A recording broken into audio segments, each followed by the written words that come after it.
शुरुआत करते हैं झारखंड और देश की बड़ी खबरों के साथ।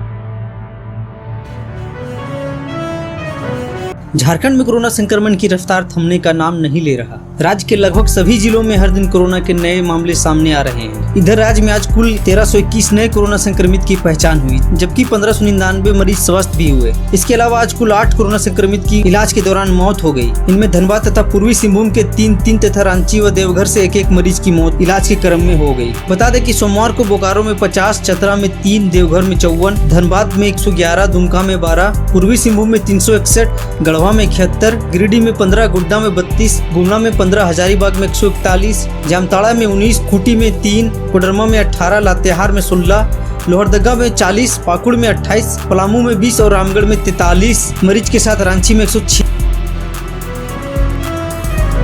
राज्य के आदिवासी समुदाय द्वारा जनगणना में सरना धर्म कोड लाने की हो रही मांग को सरकार ने गंभीरता से लिया है। लगभग सभी आदिवासी संगठनों और कांग्रेस, झामुमो समेत अन्य राजनीतिक दलों द्वारा इसका पुरजोर समर्थन के बाद सरकार इस संबंध में सदन से प्रस्ताव पारित कर केंद्र को भेजने पर सहमत हुई है।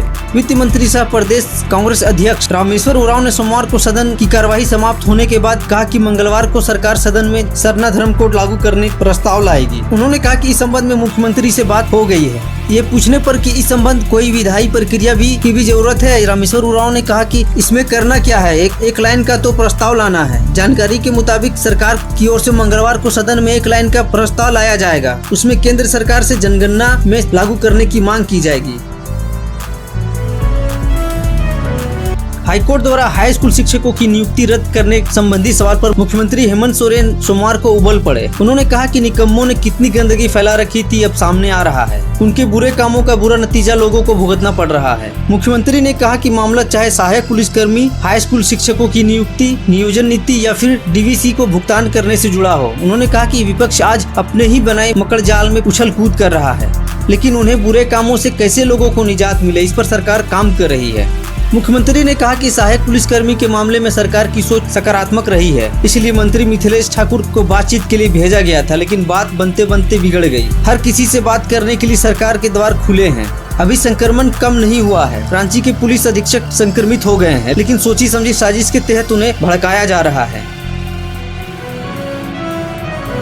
झारखंड हाईकोर्ट ने सोमवार को एक महत्वपूर्ण फैसला सुनाते हुए राज्य की नियोजन नीति को रद्द कर दिया। हाईकोर्ट के 3 जजों की बेंच ने सर्वसम्मति से फैसला देते हुए कहा कि सरकार की ये नीति संविधान के प्रावधानों के अनुरूप नहीं है। इस नीति से एक जिले के सभी पद किसी खास लोगों के लिए आरक्षित हो जा रहे हैं, जबकि 100% आरक्षण किसी भी चीज में नहीं दिया जा सकता। Justice SC Mishra, justice S Chandrashekhar और जस्टिस दीपक रोशन की अदालत ने इस नीति को लागू करने के लिए जारी अधिसूचना को भी निरस्त कर दिया। अदालत ने राज्य के 13 अनुसूचित जिलों में शिक्षक नियुक्ति की प्रक्रिया को रद्द करते हुए इन जिलों में फिर से नियुक्ति प्रक्रिया शुरू करने का आदेश दिया, जबकि 11 गैर अनुसूचित जिलों में जारी नियुक्ति प्रक्रिया को बरकरार रखा। हाईकोर्ट ने सुप्रीम कोर्ट के कई आदेशों का हवाला भी दिया।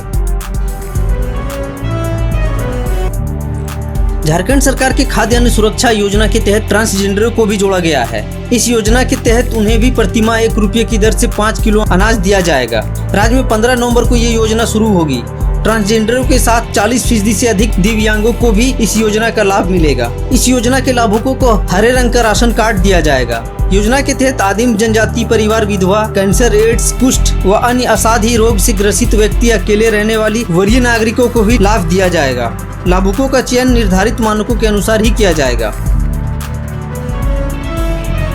रामगढ़ जिले में सिख रेजिमेंट सेंटर परिसर में 3 सप्ताह में 3 मौतें हुई हैं। शनिवार शाम को इसी सेंटर के लॉन्स नायक जसवंत सिंह का शव पेड़ से लटका हुआ मिला था। रविवार को उसका पोस्टमार्टम कराया गया। उसकी मौत की वजह स्पष्ट नहीं है। पुलिस को पोस्टमार्टम रिपोर्ट का इंतजार है। भारतीय थल सेना के लॉन्स नायक जसवंत सिंह का शव एक पेड़ से लटका मिला। रामगढ़ के अनुमंडल पदाधिकारी अनुज उरांव ने बताया कि सिख रेजिमेंट सेंटर के लॉन्स नायक जसवंत सिंह का शव शनिवार शाम एक पेड़ से लटका हुआ पाया गया था। वो हरियाणा के रहने वाले थे। पुलिस ने इस संबंध में सिख रेजिमेंट सेंटर के सूबेदार गुलजार सिंह की शिकायत के आधार पर रामगढ़ नगर पुलिस थाना में एक मामला दर्ज कराया। पुलिस ने कहा कि इससे पहले सितंबर के पहले सप्ताह में प्रशिक्षण के दौरान केंद्र के अंदर एक झील में 2 जवान डूब गए थे। पिछले 3 सप्ताह के अंदर परिसर में अस्वाभाविक मौत का तीसरा मामला है। उन्होंने बताया कि रविवार को पोस्टमार्टम के बाद PRC को सौंप दिया जाएगा। इस संबंध में रामगढ़ थाना में UD केस दर्ज है।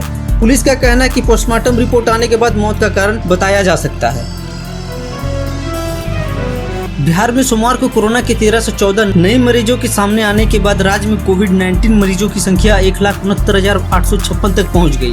राज्य में अब तक 1,55,824 लोग स्वस्थ भी हो चुके हैं। पिछले 24 घंटों के दौरान 6 संक्रमितों की मौत भी हुई। बिहार स्वास्थ्य विभाग के एक अधिकारी ने सोमवार को बताया कि राज्य में पिछले 24 घंटों के दौरान 1314 नए मरीज सामने आए, जिसमें राज्य में कुल मरीजों की संख्या 1,69,856 पहुँच गई।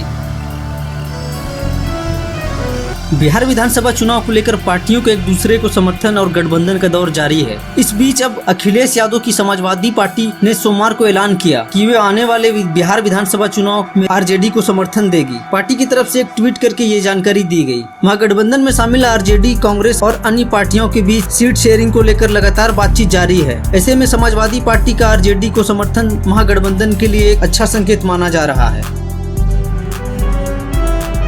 बिहार विधानसभा चुनाव में जेडीयू और बीजेपी की तरफ से ये दावा किया जा रहा है कि इन दोनों दलों में किसी भी तरह की कोई समस्या नहीं है, न मुख्यमंत्री के उम्मीदवार को लेकर और न ही सीटों के बंटवारा को लेकर। ये बात अलग है कि चिराग पासवान ने साफ तौर पर ये कह दिया है कि अभी तक किसी भी तरह सीट के बंटवारे पर एनडीए में कोई बातचीत नहीं हुई है। वहीं अब विधानसभा चुनाव में किसके चेहरे को लेकर एनडीए मैदान में जाएगी, इस पर बहस तेज हो गई। बीजेपी के नेता ये दावा कर रहे हैं कि प्रधानमंत्री नरेंद्र मोदी का चेहरा देश में सबसे बड़ा है, तो एनडीए इनके चेहरे को भुनाएगी। लेकिन जदयू के नेता इस बात से इत्तेफाक नहीं रखते। जदयू का कहना है कि ये कोई लोकसभा का चुनाव नहीं है, विधानसभा का चुनाव है, मुख्यमंत्री का चुनाव है, तो नीतीश कुमार ही चेहरा होंगे। भाजपा के वरिष्ठ नेता और मंत्री प्रेम कुमार ने कहा कि विधानसभा चुनाव नीतीश कुमार की अगुवाई में होगा, लेकिन प्रधानमंत्री नरेंद्र मोदी के चेहरे पर लड़ा जाएगा। विधानसभा चुनाव में केंद्र जिन योजनाओं को बिहार में लागू किया है, उन योजनाओं को मुद्दा बनाकर चुनाव लड़ा जाएगा। प्रेम कुमार ने कहा कि भले नीतीश कुमार ने बहुत काम किया हो, लेकिन हम जनता के बीच में नरेंद्र मोदी का ही चेहरा लेकर जाएंगे। मोदी ने बिहार के लिए बहुत कुछ किया है, आगे भी करेंगे। इस बार विधानसभा में नरेंद्र मोदी का चेहरा चलेगा। इस बड़े दावे के साथ जदयू के नेता कैसे चुप रहते। जदयू विधायक लल्लन पासवान ने कहा कि ये कोई लोकसभा का चुनाव नहीं है, ये विधानसभा का चुनाव है। नीतीश कुमार ने पिछले 15 सालों से बिहार में विकास का काम किया है। मुख्यमंत्री पिछले 15 सालों से हैं और आगे भी मुख्यमंत्री रहेंगे। एनडीए नीतीश कुमार के चेहरे को ही लेकर आगे जाएगी।